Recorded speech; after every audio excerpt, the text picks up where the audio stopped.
시편 60편은 다윗이 지은 시로 표제를 보면 이 시를 언제 어떤 상황에서 지었는지를 알 수 있습니다. 다윗이 교훈하기 위하여 지은 믹남, 인도자를 따라 수상 에드세 맞춘 노래. 다윗이 아람 나하라임과 아람 소바와 싸우는 중에 요압이 돌아와 에돔을 소금 골짜기에서 쳐서 12,000명을 죽인 때에.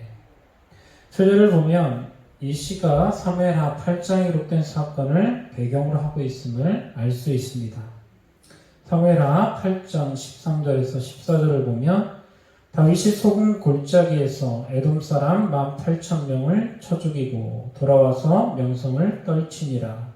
다윗이 에돔에 수비대를 두되 온 에돔에 수비대를 두니 에돔 사람이 다 다윗의 종이 되니라. 다윗이 어디로 가든지 여호와께서 이기게 하셨더라고 기록되어 있습니다. 사무엘하 8장에는 왕이 된 다윗이 주변 나라들을 쳐서 복종시키는 내용이 기록되어 있는데, 다윗이 쳐서 복종시킨 나라들 가운데 특별히 에돔과의 전쟁에서 승리하고 난 후에 시편 60편을 기록했음을 알 수 있습니다. 그런데 이렇게 시편 60편을 에돔과의 전쟁에서 승리한 후에 기록된 시편으로 이해할 때 한 가지 문제가 발생합니다. 에돔과의 싸움에서 승리한 후에 기록된 시편으로 이해할 때 발생하는 문제는 표제와 시의 내용이 일치하지 않는다는 것입니다. 표제를 보면 에돔을 소금 골짜기에서 쳐서 12,000명을 죽인 때라고 기록되어 있습니다. 에돔과의 전쟁에서 승리한 후에 기록되었다라는 말입니다. 그런데 60편의 내용은 표제에서 말하고 있는 승리와는 거리가 멉니다. 1절에서 3절을 보면 하나님이여 주께서 우리를 버려 흩으셨고 분노하셨사오나 지금은 우리를 회복시키소서. 주께서 땅을 진동시키사 갈라지게 하셨사오니 그 틈을 기우소서. 땅이 흔들림이니이다. 주께서 주의 백성에게 어려움을 보이시고 비틀거리게 하는 포도주를 우리에게 마시게 하셨나이다라고 말씀하고 있습니다. 어떻습니까? 표제와 내용이 일치하는 것으로 보입니까? 표제는 에돔과의 전쟁에서 승리를 거뒀다라고 말하고 있는데 시의 내용은 첫마디부터 승리와는 거리가 있습니다. 표제는 승리를 가리키고 있는데 1절부터 3절까지의 내용을 보면 패배에 대해서, 패배로부터 회복하여 주실 것을 구하고 있습니다. 먼저 1절을 보면 우리를 버려 흩으셨고 분노하셨사오나라고 말하고 있습니다. 여기서 다윗은 버려 흩으시고 분노하셨사오니 라는 세 개의 동사를 이용해 이스라엘이 당한 패배에 대해 말하고 있습니다. 이는 하나님이 이스라엘을 분노하사 버려 흩으셨다라는 의미입니다. 버려 흩으심은 하나님의 분노하심의 결과이며 전쟁에서 패한 군대가 뿔뿔이 흩어지는 모습을 상징합니다. 이어지는 2절에서 다윗은 이스라엘이 당한 패배를 지진에 빗대어서 말하고 있습니다. 주께서 땅을 진동시키사 갈라지게 하셨사오니. 2절에서 다윗은 하나님이 마치 지진을 일으키신 것처럼 말하고 있는데 이것은 하나의 은유로 하나님이 진짜 지진을 일으키셨다라는 말은 아닙니다.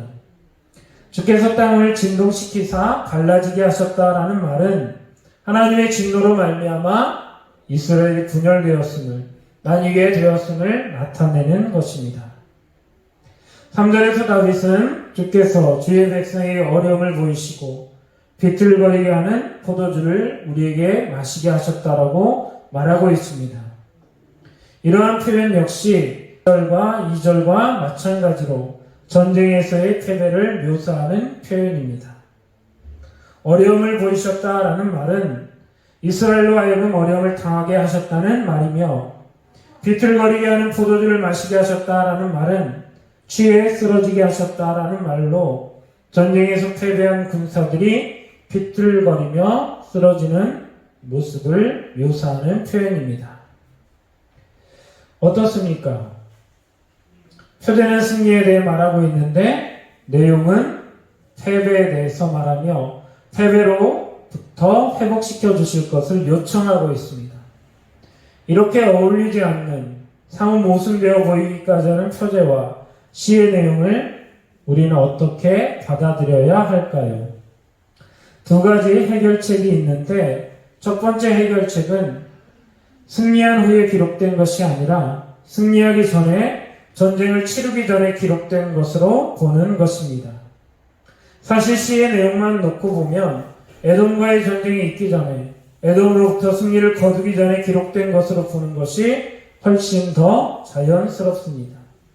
이 시를 에돔과의 전쟁이 있기 전에 기록된 것으로 보면 1절에서 3절까지에 기록된 내용은 다윗이 왕이 되기 전 과거 사울의 때에 있었던 패배로부터 회복시켜 주실 것으로 보면 되고 기도의 응답으로 에돔과의 전쟁에서 승리한 것으로 보면 되어서 문제는 아주 쉽게 해결이 됩니다. 그런데 이러한 해결책은 시의 표제를 완전히 무시한다는 문제가 있습니다. 시의 표제는 너무나도 분명하게 에돔과의 전쟁에서 승리한 때에 기록한 것이라고 말하고 있습니다. 표제와 내용 사이의 불일치를 어떻게 받아들여야 할까? 사실 이 문제는 해결이 쉽지 않은 문제입니다. 표제와 내용의 불일치를 해결하는 두 번째 해결책은 표제를 있는 그대로 받아들이는 것입니다. 표제를 있는 그대로 받아들여 시편 60편이 에돔과의 전쟁에서 승리한 후에 기록된 것으로 보는 것이지요. 개인적으로 이런 해결책이 에돔과의 전쟁 전에 기록된 것으로 보는 것보다 더 좋다고 생각하는데 여기서도 서로 모순되어 보이는 표제와 내용을 어떻게 이해해야 하는가라는 문제가 남습니다. 결론부터 말씀드리자면 시편 60편의 표제가 맞고 이 시가 에돔과의 전쟁에서 승리한 후에 지어진 것이 맞는다면 패배에 대해 말하며 패배로부터 회복시켜 주실 것을 구하는 1절에서 3절까지의 내용은 더 큰 승리, 더 큰 회복을 바라는 것으로 보아야 합니다. 사무엘하 8장에는 다윗이 주변 나라들을 하나씩 차례로 정복해 나가면서 나라를 든든히 세워가는 모습이 기록되어 있는데 다윗은 자신이 주변 나라들과의 전쟁에서 거둔 승리를 하나님이 이스라엘에게 주시는 회복의 신호로 본 것입니다. 1절에서 3절에서 말하고 있는 바와 같이 과거 사울이 왕이었을 때 하나님은 이스라엘을 분노하사 버려 흩으셨으나 다윗이 왕이 된 후에 하나님은 이스라엘을 회복시켜 주셨습니다. 다윗은 사무엘하 8장에 기록된 승리와 소금 골짜기에서 에돔으로부터 얻은 승리를 하나님이 주시는 회복의 신호로 보고 더 큰 승리, 더 큰 회복을 하나님께 구하는 것입니다. 좀 더 쉽게 설명하자면 이렇습니다. 1절 마지막에 보면 지금은 우리를 회복시키소서라고 구하고 있는데 이 말은 과거의 패배로부터 우리를 회복시키소서라는 말이 아니라 지금 우리가 에돔으로부터 얻은 승리로부터 멈추지 말고 계속해서 회복시켜달라는, 계속해서 승리하게 해달라는 말로 이해하는 것입니다. 저는 여기에 우리가 다윗으로부터 배워야 할 중요한 교훈이 있다고 봅니다. 계속되는 회복, 계속되는 승리를 구하는 다윗의 간구로부터 우리가 배워야 할 교훈은 바로 작은 승리에 만족하지 말고 더 큰 승리를 구해야 한다는 것입니다. 사랑하는 성도 여러분, 작은 승리에 도취되어 영적인 게으름에 빠지지 않기를 바랍니다. 다윗은 전쟁에 나서기 전에 기도했을 뿐만 아니라 승리한 후에도 계속해서 회복시켜 주실 것을 계속해서 승리케 해달라고 기도했습니다. 다윗이 더 큰 승리, 더 큰 회복을 위하여 기도할 때 하나님은 6절과 8절에서 다음과 같이 응답하십니다. 하나님이 그의 거룩하심으로 말씀하시되 내가 뛰놀리라. 내가 세겜을 나누며 숫꽃 골짜기를 측량하리라. 길라앗이 내 것이요 므낫세도 내 것이며 에브라임은 내 머리의 투구요 유다는 나의 귀위며 모압은 나의 목욕통이라. 에돔에는 나의 신발을 던지리라. 블레셋아 나로 말미암아 외치라 하셨도다. 이것이 더 큰 회복, 더 큰 승리를 구하는 다윗에게 하나님이 주신 응답입니다. 여기서 우리는 하나님이 자신을 어떤 분으로 계시하는지를 주목해야 합니다. 먼저 7절 말씀을 보면 하나님은 세겜을 나누며 숫꽃 골짜기를 측량하는 하나님이십니다. 세겜과 숫꽃은 이스라엘 민족에게 매우 특별한 의미를 갖는 곳인데 야곱이 하란에서 가나안으로 돌아왔을 때 머물렀던 곳이며 출애굽한 이스라엘 백성이 가나안 땅으로 들어올 때 거쳤던 곳입니다. 이렇게 역사적으로 중요한 세겜과 숫꽃을 하나님은 나누며 측량하신다 말씀하시고 있습니다. 여기서 나누며 측량하신다는 것은 하나님의 주권을 나타내는 것입니다. 지역을 나누며 측량하시는 것은 아무나 할 수 있는 일이 아닙니다. 오직 주권을 가진 자만이 할 수 있는 일입니다. 이어지는 8절과 9절에서 하나님은 계속해서 주권을 강조하십니다. 길앗도 내 것이요 므낫세도 내 것이며 에브라임은 내 머리의 투구요 유다는 나의 규이며 모압은 나의 목욕통이라 에돔에는 나의 신발을 던지리라 블레셋아 나로 말미암아 외치라 하셨도다.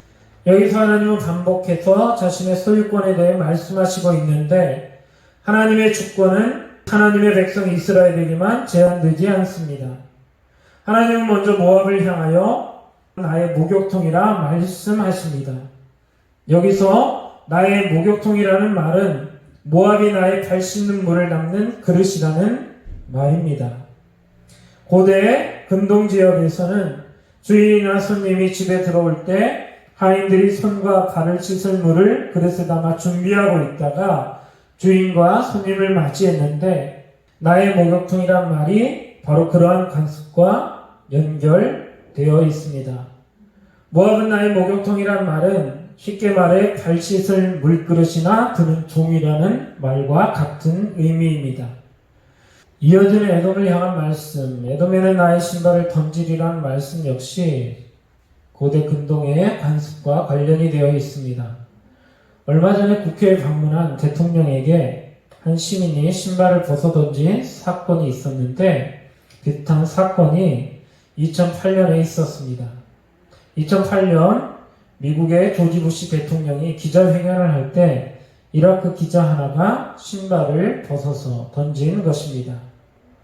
중동에서 신발을 상대에게 던지는 것은 상대를 조롱하고 치욕을 주기 위해서입니다. 신발을 던지는 행위에는 너는 내 발바닥만도 못하다는 의미가 담겨 있습니다. 이는 고대 중동에서 주인이 신발을 벗어 던지면 그것을 종들이 챙긴 것으로부터 유래한 것입니다. 다윗이 이스라엘의 더 큰 회복을, 더 큰 승리를 구할 때 하나님은 자신의 주권에 대해 말씀하심으로 응답하셨습니다. 이는 모든 주권을 가진 하나님께서 이스라엘을 회복시켜 주시겠다라는 의미입니다.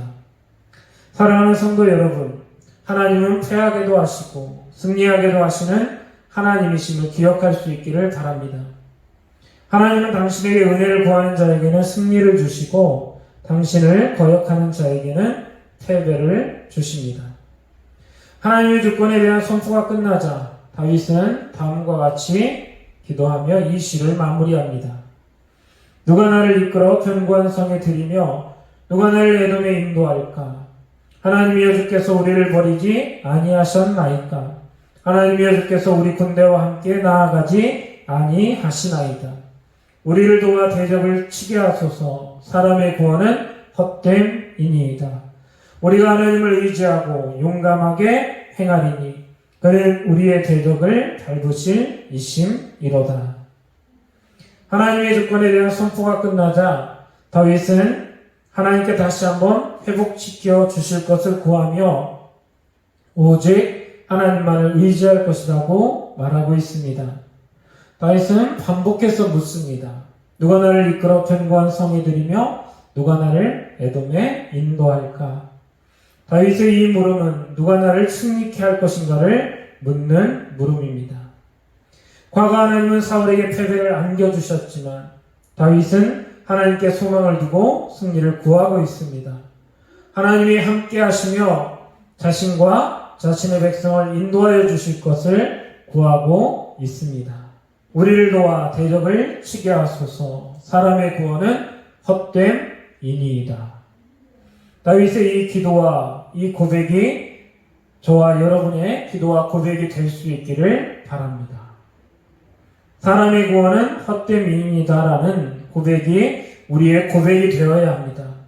오직 하나님께로부터 오는 구원을 바라며 더 큰 회복, 더 큰 승리를 구할 때 하나님은 다윗을 가는 곳마다 승리케 하셨습니다.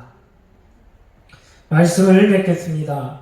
시편 60편은 승리한 다윗이 더 큰 회복, 더 큰 승리를 구하며 드린 기도입니다. 만물의 주권자 되시는 하나님께 소망을 두고 회복과 승리를 구할 때 하나님은 다윗이 가는 곳마다 승리케 하셨습니다. 다윗과 같이 하나님께 소망을 두고 기도합시다. 회복을 구하며 승리를 구합시다. 하나님이 저와 여러분에게도 같은 은혜를 베푸실 것입니다. 기도하겠습니다.